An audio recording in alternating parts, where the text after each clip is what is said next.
What's up, security professionals? I'm Daniel. I'm with the Security Coach app, and today I'm going to talk about some actually the next questions that were asked of me. This is one was asked by about four or five people, all relating to the same topic. So the question was, is law enforcement experience required to get into the executive protection work? So I'm asking executive protection or just security industry. Obviously, the answer is no. It's not a requirement.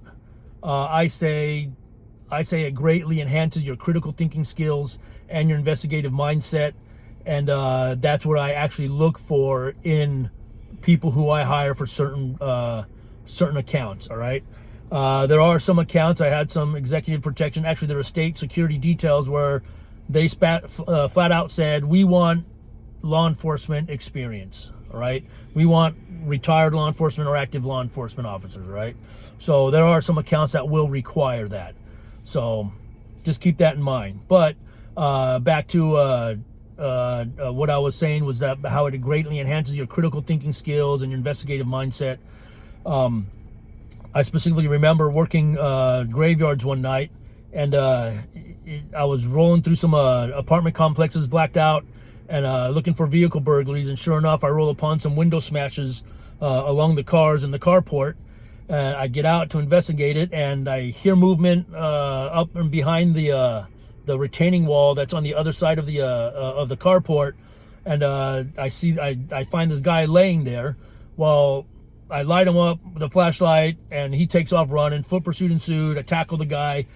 Units are responding. As I'm rolling around this guy trying to cuff him up, this guy's like soaked and he smells of urine, right? I thought maybe as I tackled him and it landed, he, urinated himself, but it was all over his jacket. And later on, I find out that what he did was he soaked himself with what they called back then, I don't know what they call it now, but was wolfbane. It's actually wolf urine, and you pour that on you, and it gives off the scent of a wolf, and all the dogs in the neighborhood don't bark. They actually go and hide, and it allows you to do whatever you want to do within that neighborhood. All right. Years later, I get a call. I go on a prowler call. I get out of the car. I start walking up to this house, and I do the usual. I sit and listen, smell, observe, and boom, there's that smell again. Okay, so I know somebody's there. They're up to no good, right?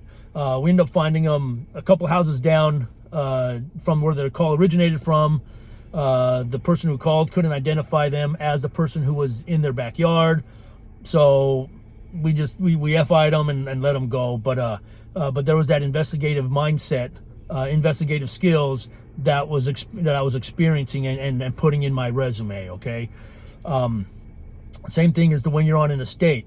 Do you know how to look for signs of a crime or signs of intrusion, right? Of personal behavior of people who commit crimes, right?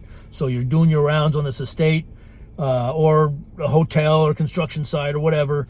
Are you looking for footprints in the flower beds, broken cobwebs down walkways, broken branches coming over the fence line, things that are going to give you signs that somebody was there? Are you going to sit there and listen and smell and see if you smell wolfbane, or hear crackling of leaves and branches somewhere, ruffling of clothes?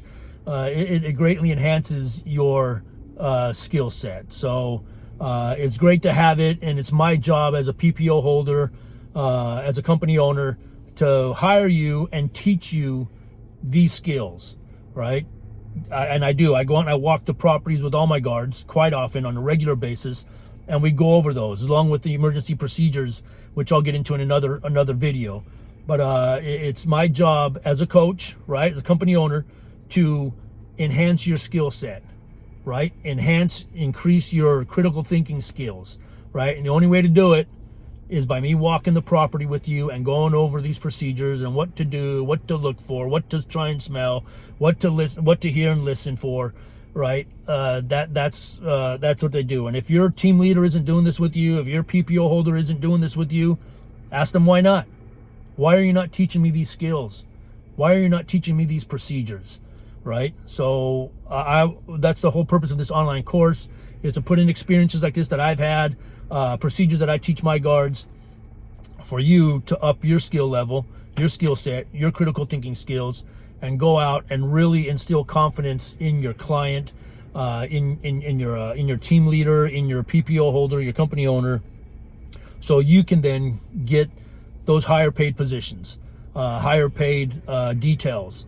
That's the whole purpose of this thing. So yes, law enforcement greatly enhances you. No, you're not needed to get into it, but you should be trained and taught all these skill sets and procedures. So that's my answer. Okay. I got one more question to do. I'm going to do it on the next video, most likely tomorrow. So I look forward to speaking to you then. All right. Talk to you later. Bye.